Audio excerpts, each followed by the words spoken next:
ተወዳጁ የጽናት ድራማ ዛሬ በተለመደው ሰዓት ላይ በጉጉት እየጠበቅን ነው። ምክንያቱም ሁለት የምንጠብቃቸው ነገሮች አሉ። እነሱ ምን ምን እንደሆኑ ወደ መሀል ላይ አወራላችኋለሁኝ ወይም ደግሞ እናንተም ትገምታላችሁ ብዬ አስባለሁ። ጽናት ትምጣ ወይንስ አትምጣ ብዬ ትናንት ጠይቂያችሁ ነበር ማለት ነው። እናንተም አረ ትምጣ ናፍቃናለች እያላችሁ ነበርና እኔም ናፍቃኛለች፣ ግን ደግሞ ከመጣች ያን ጭቅጭቋን እንዳጀምርብን ፈርቻለሁኝ። ብቻ ግን ደህና እንደሆነች እናውቃለን። ጽናት እስከዛሬ ድረስ እንዳለች ማወቅ አልተቻለም። ኪራም ቤቱም ህይወቱም ሁሉም ነገር አስጠልቶታል። ግን ደግሞ እዛ ጋር ስዊድ ለምን ይሄን ነገር ማድረግ ፈለገ? የእውነት ወንድሜ ነው እንዴ እያለ እሱም እያሰበ ነው፣ ክብሮም እያሰበ ነው። ክብሮም እንደውም ወንድሜን ያሳጣኝ ጆከር ስለሆነ እንደውም እዛው ይበስብስ ባደረኩት ነገር አላፍርም ወይም ደግሞ አልጸጸትም እያለ ነበረ። ሰላም ውድ የተከበራችሁ የቻናሌ ተከታታዮች እንዴት ናችሁ? ከኔ ጋር ሁሉ ሰላም ነው። ሰላማችሁ ይብዛልኝ ባላችሁበት ውድ ቤተሰቦቼ። ለዚህ ቻናል አዲስ ከሆናችሁ ሰብስክራይብ አድርጋችሁ ቤተሰቡ ነው። ነባሮች ዌልካም፣ እንኳን በሰላም መጣችሁ ብያለሁ።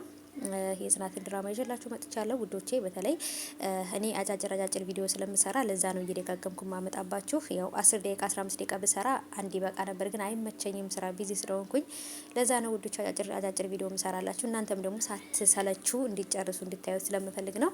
እና ውዶቼ ኪራ ከዚህ በኋላ እየተማረ ይመስለኛል። እናንተም ብላችኋል ጽናት በጣም ትቀናለች። እንደውም ከጽናት በላይ በነገራችን ላይ ኪራ ራሱ በጣም ቀናተኛ ነው። ግን ጽናትን ካገባት በኋላ ተቀይሯል ብዬ ነው የማስበው። ኪራ ቢያንስ ከጽናት ይሻላል። በፊት እኮ እንደምታዩት ከሆነ ከሰው ጋር ሲያየት ይጨቃጨቃል።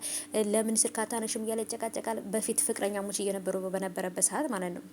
እና አሁን ላይ ግን ኪራ ቢያንስ ትንሽ ተሽሏል። በቃ ትዳር ምን እንደሆነ የገባው ይመስለኛል። በትዕግስት ካልሆነ መኖር እንደማይቻል በቃ አይደል የተረዳው ነገር አለ። ግን ጽናት ግን ልጅነት ይሆን ወይንስ ደግሞ በቃ ይሄ ቅናት የሚባል በሽታ ተጠናውቷት ለዛ ይሁን አላቅም። ብቻ ግን በትንሽ በትልቁ እየተንገበገበች ነው ማለት ነው። ይሄ ነገር ደግሞ ለሷ እጅግ በጣም አደጋ ነው። ምክንያቱም እርግዝናም ከሆነ በቃ እንወቀውና እንረዳት። በቃ ስትነጫነጭ እንችላታለን። ግን ዝም ብላ ከመሬት ተነስታ ግን ውሃ ቀጠነ ብላ ጨቃጨቅ ከሆነ ግን ለትዳሯም አደጋ ነው ብዬ ነው የማስበው። ዛሬ በተለመደው ሰዓት እንግዲህ በጉጉት እንጠብቃለን ሁላችንም ማለት ነው። እስከዛ ድረስ ይሄንን ቻናል ሰብስክራይብ አድርጉ፣ የጽናትን ዩቲዩብ ሰብስክራይብ አድርጉ፣ ቪዲዮንም ላይክ አድርጉ፣ ሀሳባችሁን ኮሜንት አስቀምጡልኝ። በዛሬው ክፍል ጽናት ትመጣለች ወይንስ ደግሞ አትመጣም? ጆከርስ ይለቀቃል ወይንስ አይለቀቅም? ምክንያቱም የዋስ መብት ሊከበርለት ስለሆነ ሊሰጠው ስለሆነ ይወጣል። ወይንም ራኬብም ልትሆን ትችላለች። በነገራችን ላይ ዋሱና የምታስወጣው ምክንያቱም ለእህቷ ስትል ማለት ነው ውዶቼ።